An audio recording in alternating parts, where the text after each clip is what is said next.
If California were a separate country, it would have the world's 9th largest economy. It's the home of Apple, Silicon Valley, a lot of agriculture, wine, Hollywood, and yet it has the lowest bond rating of any of the 50 states in America. The people in that building here in Sacramento cannot balance the government's budget. Why is that? The problem is caused by the politicians making the promises but then not funding those promises. This is David Crane. Although a lifelong Democrat, he served as a special advisor to Governor Arnold Schwarzenegger.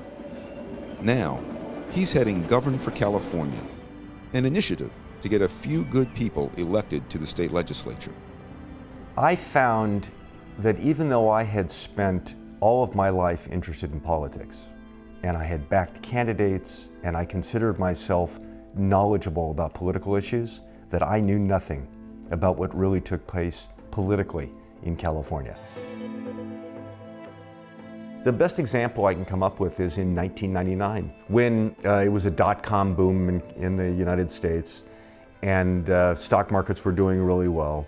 And the California state legislature voted overwhelmingly, including Republicans, overwhelmingly, to grant a retroactive pension increase to government employees that amounted to probably the issuance of $200 billion worth of debt. And the math that they were employing at that time indicated that the stock market that they anticipated would grow 10 times faster in the 21st century than it grew in the 20th century. And I think very few of the politicians actually understood the math. So I think a lot of it is financial illiteracy, and that can only be solved by electing better people to the state legislature.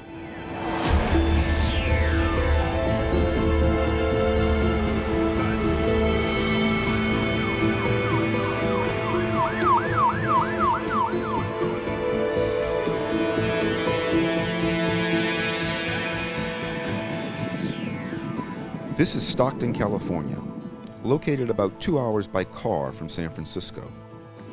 Good evening. Welcome to a special Stockton City Council meeting. 10 years ago, it was booming, filling with Americans and immigrants alike, dreaming of greater prosperity. Now, those dreams have died. Only the buildings are left. This bankruptcy will ruin our property taxes, which will ruin our schools, which ruins our future. And as our financial people said in the meeting we just came out of, it looks like we're going to be in difficult circumstances for 10 years.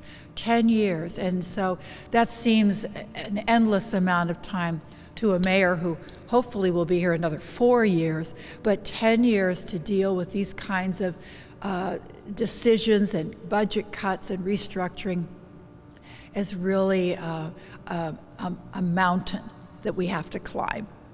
What's the root cause of these fiscal challenges for Stockton?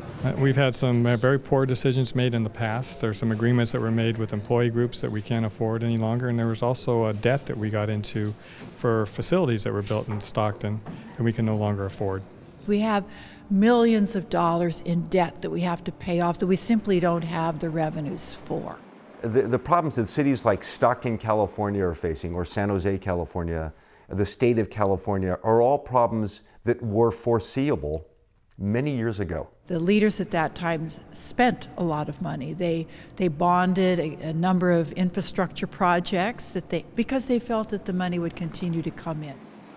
I think the key is to find a few good people. You know, the bad news is that you have a state legislature which is governed by people or run by people that are not financially that literate and have these short-term horizons. But the good news is that it doesn't take a change of very many of those legislators to transform California governance.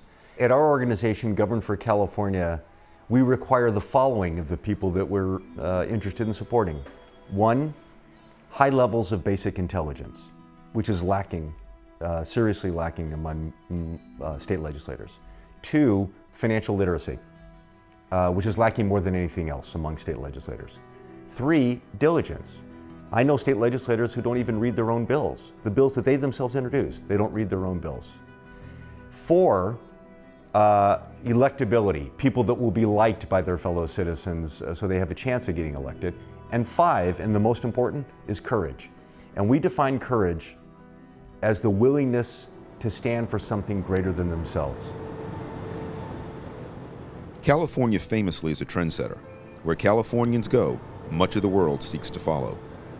But where California is going now is not so appealing. Unsustainable government debt and looming municipal bankruptcies. Is California moving toward a dangerous edge? Is the rest of the U.S. and the world following it? From what I can tell, my generation is the ungreatest generation, perhaps that's ever lived in the United States. We cut our taxes, we issue debt, we make promises that we don't fund, and we leave it all for the next generation to handle.